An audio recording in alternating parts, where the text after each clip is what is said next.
hilain muna natin guys. Wala pang dump truck no. Pagdating na dump truck, bago tayo mag-loading.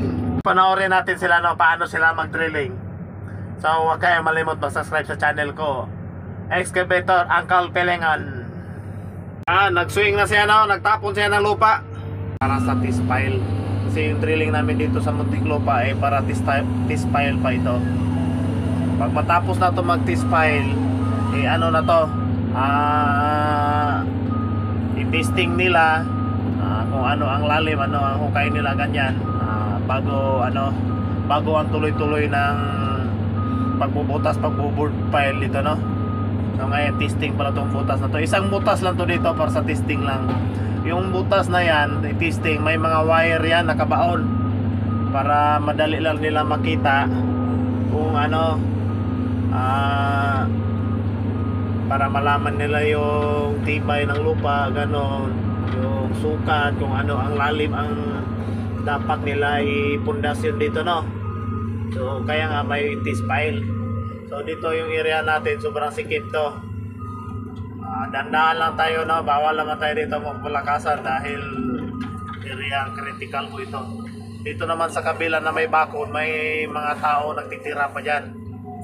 May mga tao nakatira. So ngayon, hindi naman tayo pwede mag-swing dito sa kabila. Malay natin no, may mahulog na ano, mga putik, baka may matamaan na mga bata doon o mga tao ba no. So yung swing natin dito lang sa harap. Yan. Dito lang yung swing natin. Tapos dito yung ano, yung bakal na ilaglag doon, 4 na bakal yan. 4 na dugtong no, siguro 40 meters to yung lalim, yung hinukay namin. Yan, lapit-lapitan natin konti para makita niyo no, kung paano sila mag-drilling. Yan, ganyan ang mag-drilling. Yung laki ng butas niyan ay 1 meter yan. 1 meter, malaki-laki to. Pati dito, yung galaw namin dito, tulad ko, pero mas ano, yung binantayan nila dito, yung crane, pati yung drilling machine kasi mang mataas. At saka masigit pa naman dito sa taas, oh, may mga wire. Yung lakas ng kurente yan nasa 300 kBE ba yun? Yung parang narinig ko sa kanila, no? So sobrang lakas yan. Pag dali natin yan, masabitan ng crane. Ako po, pati tayo dito lahat, madamay tayo pati yung sa labas. Kaya mag-ingat lang talaga. Yung ginagawa ko dito sa backhoe, tulad nito nag-drilling, may mga tinapon yun ang hahaluin ko. Dapat yan ay dito karga sa tracker, pero di naman pwede kasi sobrang lambot, palagi nag-uulan dito. So i-stack ko na lang muna doon sa likod. Siguro mga 40 meters ang lalim, maabutan na siya maghukay na 3 oras o 2 oras ba. Ganyan lang, depende sa area. Kung malambot, madali-dali lang. Kung matigas, matagal din mano. Abot ng 40 meter no.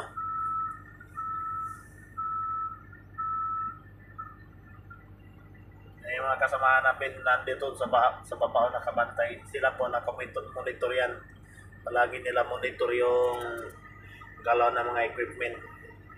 Tapos yung ano na yan, may tubig dyan. Nilagay nila, di ba may ano, parang kabayo. Diyan lumabas yung tubig, pagkulang ng tubig doon sa hinukay. Para yung tubig na, yung may halong salari, malapot yung tubig na yan, parang lugaw ganyan yung tubig niya. Para di daw gumuguho yung ilalim. Tapos pag drilling, malambot-lambot naman siya, no? Pag wala siguro niyan, hirapan pag drilling, sobrang tigas, ganon ba?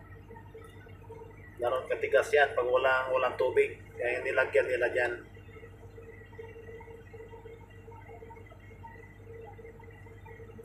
Siguro lalim-lalim na to, na mga 20 meters na siguro ito hukay niya. Yung rig machine na yan, ano yan, 360. Maganda to, made in China, Sunny no. Yung makina niya na ano, Isuzu na makina niyan. Doon naman sa dulo may ano kami dito, mobile crane 50 tonners no. Dito naman sa likod yung ano, blower crane 100 tonners. Ito naman rig machine, ang bigat nito ay 100 tons daw o 90. Hindi ko lang sigurado, basta parang gano'n ang narinig ko sa kanila nagsalita. Yung ano naman, yung kilibar ng drilling machine, makahukay ng 120 meters ang mahukay niya, maabot niyang 120 meters yan. So yung kilibar na yan, yung drilling machine na yan, dugtong-dugtong yan. Yung isang dugtong yan, siguro 20 meters siguro yan. Yan, 20 meters yan. Tapos parang may 6 na dugtong siguro yan. 6 ka o 5. Hindi ko lang masyado kabisado, no, pero yun ang nakita ko, parang may 5 na 6 na dugtong yan. Automatic din yan, sarili yan mag-level. Kasi kapag walang level yan, mahirapan yan. Baka yung butas natin ay hindi pantay. Kaya nga computerized yan. Siya lang sarili mag-level sa hinukay niya, no.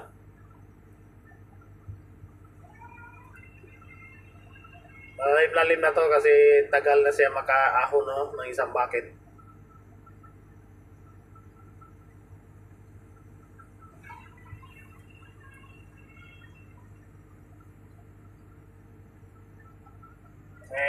Alauna.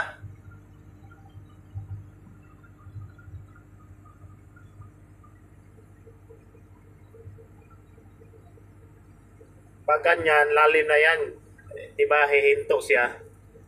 Ibig sabihin yan, yung dugtong sa baba yan aakyat. Pag yung dugtong naman ay masagad naman sa taas, ay yun naman yun ang mahila niya pataas, no. Parang dugtong-dugtong na siya pababa ba, ganun. Pag maabot na yan, pababa yan siya. Iangat na niya, no. Kasi yung dugtong, naabot na yan sa yung tulad niya, no, sa labas. Yan, diretsuhan ang bunot niyan. So makita ninyo yan yung mga dugtong niyan. Yan tingnan natin. Lalim-lalim na talaga to, di ba? Yon na may bucket, kita niyo parang may giring-giring. Yan. Bali 6 na dugtong yan, Tapos niya yan, i-press niya, mabukas yung lock. Ganyan. Tapos nabukas ng lock, sirado na naman yan. Ganyan. Okay. So, dito lang tayo, no? Pag may time na naman tayo ulit, bibigyan na naman tayo para makita naman ninyo kung paano naman ginagawa pagpunta sa PNR Railway, no? So, maraming salamat.